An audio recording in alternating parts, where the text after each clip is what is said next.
Assalamualaikum warahmatullahi wabarakatuh. Hai sahabat pembelajar, apa kabar hari ini? Tetap semangat dan terus belajar. Oke, di video kali ini saya berkesempatan untuk menjelaskan institusi Bimba. Nah, yang pertama itu, apa sih pengertian Bimba AYUEO? Bimba AYUEO adalah proses membimbing minat baca dan minat belajar anak, serta merupakan sebuah wadah untuk menerapkan dan mensosialisasikan paradigma Bimba dan metode Bimba. Bimba AYUEO merupakan bagian dari proses pendidikan anak usia dini. Bimba AYUEO didirikan oleh penggagas paradigma dan metode Bimba, yaitu Bapak Bambang Suyanto pada tahun 1998 dan berada di bawah naungan Yayasan Pengembangan Anak Indonesia tahun 1996. Nah, selanjutnya adalah latar belakang Bimba AYUEO. Yang pertama itu mitos belajar adalah beban. Banyak anak usia pelajar yang tidak suka belajar. Coba ingat pengalaman semasa sekolah kita dulu. Apakah kita senang belajar atau malah senang ketika guru tidak masuk kelas?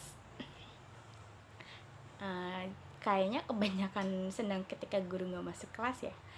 Nah, keberadaan Bimba ini ingin memberi kesan positif bahwa belajar itu menyenangkan. Caranya dengan membuat anak bahagia. Karena anak usia dini harus menjadi anak yang bahagia. Seluruh proses belajar di Bimba AYUEO sepenuhnya dilakukan dengan menyenangkan melalui kegiatan bermain, buat anak senang dengan kegiatan positif yang ia lakukan. Awali dengan memberi kegiatan yang dia sukai dulu, memasuki dunia anak-anak dari hal-hal yang dia sukai, dari kegiatan yang dilakukan menjadi mudah dan semakin menyenangkan. Yang kedua adalah dampak negatif globalisasi media elektronik. Kemajuan teknologi seperti zaman sekarang membawa dampak negatif bagi anak-anak. Anak-anak zaman now atau anak-anak zaman sekarang lebih senang menonton televisi atau bermain gadget dibanding belajar atau membaca buku. Ada apa dengan pola kebiasaan anak-anak kita? Kembali lagi, paradigma kata belajar yang identik dengan membosankan dan banyak aturan. Sedangkan bermain gadget itu menarik dan menyenangkan.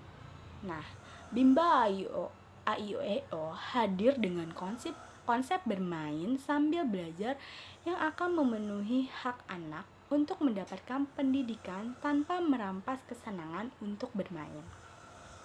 Anak akan memiliki kesan positif terhadap kata belajar, sehingga saat dihadapkan dengan kemajuan teknologi yang demikian pesat seperti sekarang ini, anak akan mampu menggunakan teknologi tersebut untuk menunjang minat belajarnya. Kemajuan teknologi dapat berdampak positif bagi anak karena banyak ilmu pengetahuan yang bisa ia dapatkan di sana.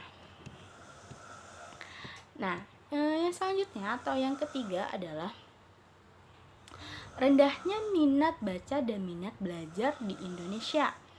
Di Indonesia, banyak pelajar yang tidak suka belajar.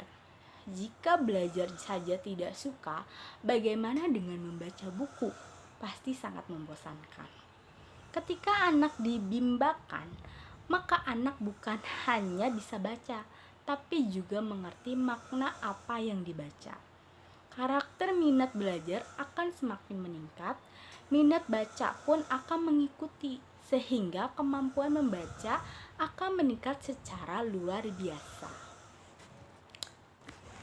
Nah, yang selanjutnya adalah masa Golden Age dan Critical Period. Golden Age adalah masa terbaik bagi perkembangan otak anak, di mana fitrah anak sebagai pembelajar di usia dini, anak akan menyerap dan perilaku yang diberikan oleh lingkungan sekitar. Sedangkan critical period adalah masa di mana pembentukan karakter anak sangat baik karena di masa kritis ini tidak akan terulang kembali. Ketika anak dewasa nanti, dengan adanya proses membimbakan, maka akan terbentuk karakter minat belajar sehingga anak dapat menjadi generasi pembelajar mandiri sepanjang hayat. Lalu selanjutnya adalah biaya pendidikan formal yang relatif mahal. Mahalnya biaya persekolahan di Indonesia membuat orang tua kesulitan memberikan pendidikan terbaik bagi anaknya. Sehingga banyak anak yang putus sekolah dikarenakan tidak punya biaya. Ketika anak dibimbakan, maka anak akan belajar dimanapun tanpa harus bergantung pada pendidikan atau persekolahan. Selanjutnya adalah visi misi Bimba Ayu EO. Pertanyaan adalah visi Bimba Ayu EO. Visi Bimba Ayu EO adalah membangun generasi pembelajar mandiri sepanjang hayat. Artinya, generasi yang cinta akan ilmu pengetahuan dan selalu memperbaiki diri dengan tidak bergantung pada orang lain dan hanya mengandalkan dirinya sendiri serta Tuhan secara terus-menerus tanpa adanya batasan sampai akhir hayat. Selanjutnya adalah misi Bimba Ayu EO. Misi merupakan langkah-langkah yang harus dilakukan untuk mencapai visi. Adapun misi Bimba Ayu EO adalah yang pertama adalah mensosialisasikan kata bimba. Kata bimba perlu disosialisasikan karena kata bimba mempunyai filosofi yang luar biasa, yaitu lahir dari filosofi hidup manusia yang ingin mencapai kebahagiaan. Nah, lanjut yang kedua adalah mensosialisasikan pentingnya menumbuhkan minat baca dan minat belajar anak sejak usia dini. Pentingnya menumbuhkan minat baca dan minat belajar anak sejak usia dini perlu disosialisasikan karena masih banyak orang dewasa yang belum menggunakan paradigma bimba, yaitu belum memahami pentingnya menumbuhkan minat belajar sejak usia dini. Dengan mensosialisasikan ini, orang dewasa lebih memahami bahwa menumbuhkan minat belajar dan minat baca anak itu sangat penting. Nah, selanjutnya adalah membimbakan. Membimbakan adalah proses membimbing anak agar tumbuh karakter minat belajar anak. Tujuan dari proses membimbakan adalah untuk menanamkan karakter pembelajar mandiri sepanjang hayat. Nah, selanjutnya adalah tujuan Bimba Ayu EO. Tujuan Bimba Ayu EO itu ada dua. Ada tujuan utama dan tujuan khusus. Tujuan utama adalah seluruh keluarga besar Bimba bahagia yang berdampak sukses. Tujuan khusus Bimba EO adalah menumbuhkan minat baca dan minat belajar secara intrinsik. Cukup sekian, kurang lebihnya saya mohon maaf. Wassalamualaikum warahmatullahi wabarakatuh.